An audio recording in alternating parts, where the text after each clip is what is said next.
Let me ask you something. Why do short men get such a hard time? Society worships height like it's the ultimate measure of value, but is that even real? Today, we're diving deep into this height obsession. We'll talk about legends like Messi, philosophy that redefines what makes a man, and practical ways to own your confidence.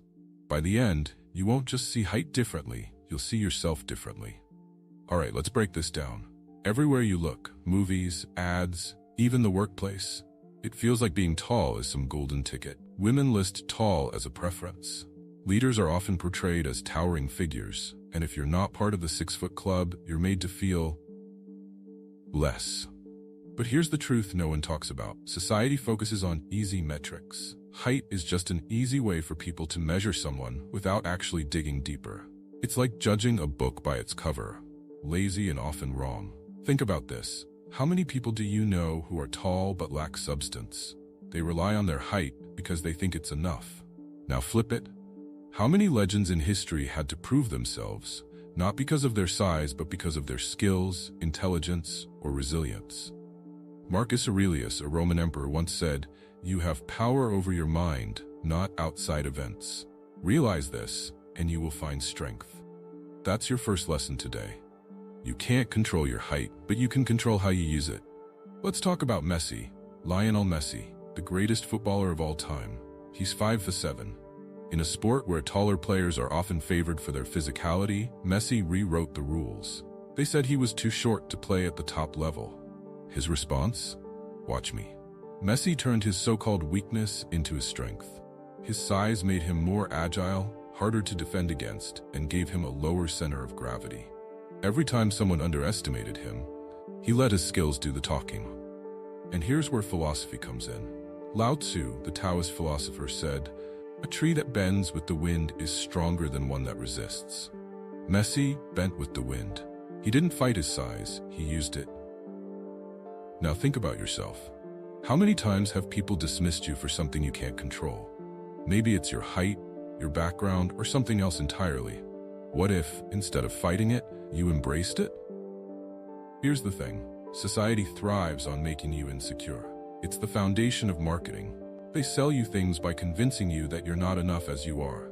Too short? Buy these shoes. Too weak? Take this supplement. Too boring? Get this flashy car. But here's the kicker. No matter how much you buy, it'll never be enough, because the system isn't designed to make you feel whole. It's designed to keep you chasing. Philosopher Friedrich Nietzsche once said, "He who has a why to live can bear almost any how." If your why is tied to external validation, like being taller or richer, you'll always feel like you're losing. But if your why is about becoming the best version of yourself, then you've already won. Think about this. Giraffes are tall, right? But no one's out here calling them the kings of the jungle. Why? Because height doesn't equal value, substance does. Now let's get practical. Messi turned his size into an advantage. How can you do the same? Confidence is king. People treat you the way you treat yourself. If you walk into a room unsure, people will pick up on that. But if you own your presence, they'll see past your height and focus on your energy. Master a skill. Messi mastered football. What's your thing? Whether it's a career, a craft, or a passion, becoming exceptional at something makes your height irrelevant. Flip the narrative. Instead of thinking, "I'm not tall enough," think, "I'm underestimated, and that's my edge." People don't see you coming, and that's your power.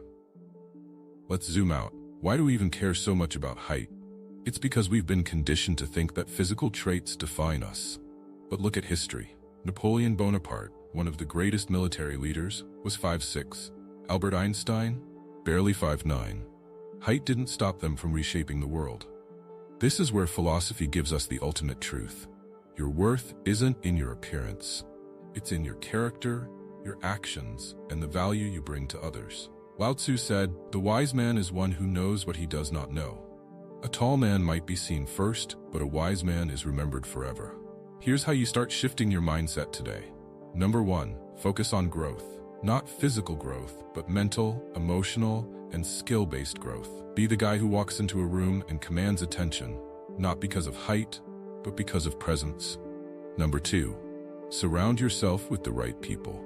If someone's making you feel less than because of your height, they're not your people. Find friends, mentors, and partners who see your value beyond the surface. Number 3. Practice gratitude. Instead of obsessing over what you lack, focus on what you have. Gratitude flips the script from insecurity to abundance. Challenge the narrative. Next time someone makes a comment about your height, own it. Say, yeah, I'm short, and watch what I do. Let's wrap this up. The world will always try to make you feel like you're not enough. It's how the game is set up. But here's the truth. You're already enough. Height is just one piece of the puzzle, and it's the least important one. What matters is how you show up, how you treat others, and how you handle challenges. Messi didn't become great because he was tall. He became great because he refused to let anything stop him. The same is true for you, so walk tall, not in inches, but in confidence. Be the man who redefines what it means. If this hit home for you, drop a comment about how you're turning your so-called weakness into a strength. Don't forget to like, subscribe, and share this with someone who needs to hear it. You're a king, never forget that.